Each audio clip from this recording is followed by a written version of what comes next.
નમસ્કાર મિત્રો, સ્વાગત છે તમારું માઇન્ડફિલ ગુજરાતી યુટ્યુબ ચેનલ પર।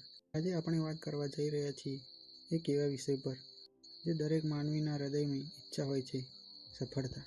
મિત્રો, દરેક માણસના હૃદયમાં એક સપનું હોય છે, કોઈક મોટું થવાનું, કોઈક પોતાના પરિવારને ખુશ રાખવાનું, કે પછી કોઈક દુનિયામાં પોતાનું મોટું નામ બનાવવાનું। પરંતુ સફળતા ક્યારેક સહેલાઈથી નથી મળતી। સફળતા એક સફર છે જેમાં પગલું પગલું ભરીને આગળ વધવું પડે છે। આ સફરમાં આપણને માર્ગદર્શન આપે છે સફળતાના 10 નિયમો। આ નિયમો માત્ર શબ્દો નથી, પરંતુ જીવનના માર્ગદર્શક દીવા છે। ચાલો આજે આપણે જાણીએ એ જ 10 નિયમોને સમજીએ, અનુભવીએ અને જીવનમાં ઉતારવાની પ્રતિજ્ઞા કરીએ। 1. સ્પષ્ટ લક્ષ્ય નક્કી કરો। મિત્રો, જો લક્ષ્ય નથી તો જીવન એ જ રીતે છે જેમ દરિયામાં દિશા વગરની તરતી હોડી। મહાત્મા ગાંધી પાસે એક જ લક્ષ્ય હતું, સ્વતંત્ર ભારત। એ જ લક્ષ્ય એટલું સ્પષ્ટ હતું કે તેમને કોઈ જેલ, કોઈ તકલીફ તેમને અટકાવી ન શકી। તે જ રીતે એડિસને પોતાના લક્ષ્યને એટલું સ્પષ્ટ બનાવ્યું કે હજારો નિષ્ફળતાઓ પછી પણ એ લાઇટ બલ્બ શોધી કાઢી। એક ખેડૂતનો દીકરો દરરોજ ચિત્ર દોરતો હતો, બધા હસતા, આથી તને શું મળશે? પરંતુ તેણે પોતાનું લક્ષ્ય સ્પષ્ટ રાખ્યું કે હું ચિત્રકાર જ બનીશ, અને આજે તે દુનિયાભરમાં જાણીતો થયો। એટલે સ્પષ્ટ લક્ષ્ય લખો કાગળ પર, ડાયરીમાં, અને રોજ એને વાંચો। 2. મહેનત અને નિયમિતતા। એક દિવસની મહેનત તમને સફળ નહીં બનાવે, નિયમિતતા પ્લસ મહેનત બરાબર સફળતા।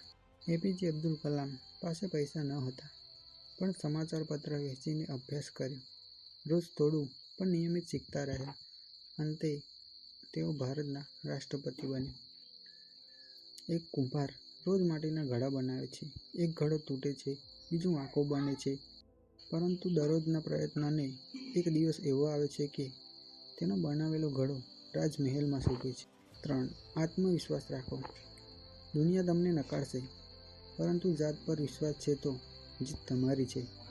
ધીરુભાઈ અંબાણી પાસે શરૂઆતમાં પૈસા ન હતા, પણ આત્મવિશ્વાસ હતો કે હું કંઈક મોટું કરીશ, અને એ જ વિશ્વાસે તેમને આખું રિલાયન્સ ઊભું કરાવ્યું।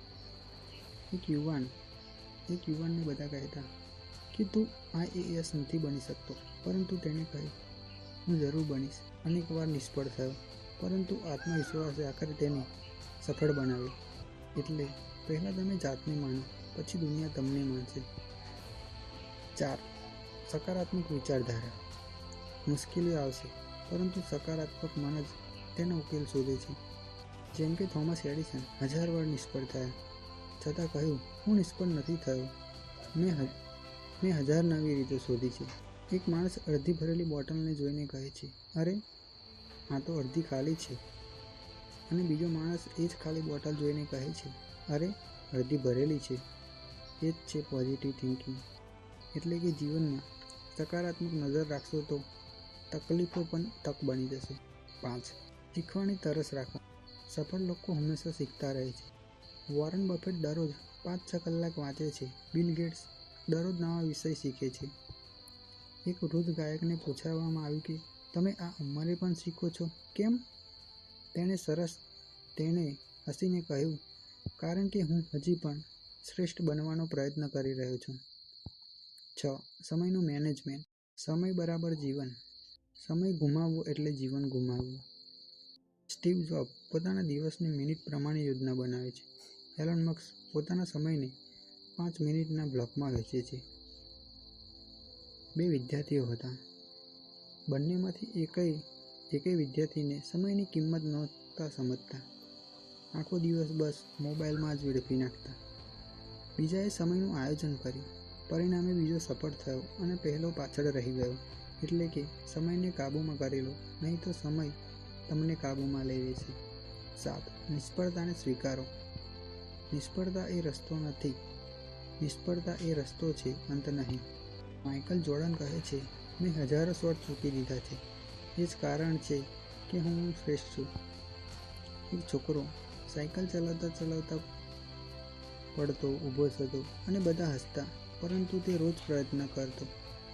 એક દિવસ તેણે એવી સાયકલ ચલાવી કે આખા ગામ તેના માટે તાળીઓ પાડી।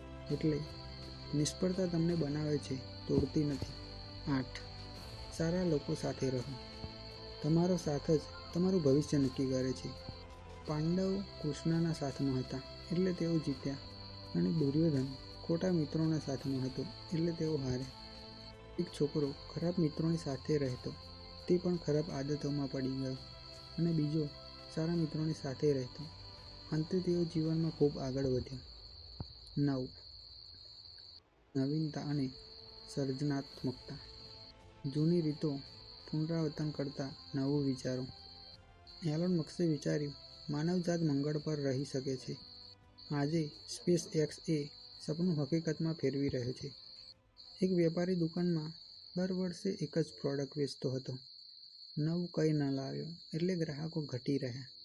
બીજાએ નવી રીતો અપનાવી, ઓનલાઈન વેચાણ શરૂ કર્યું અને તે સફળ થયું. 10. ક્યારે હાર ન માનવી. અંતિમ અને સૌથી મહત્વપૂર્ણ નિયમ, નેવર ગીવ અપ.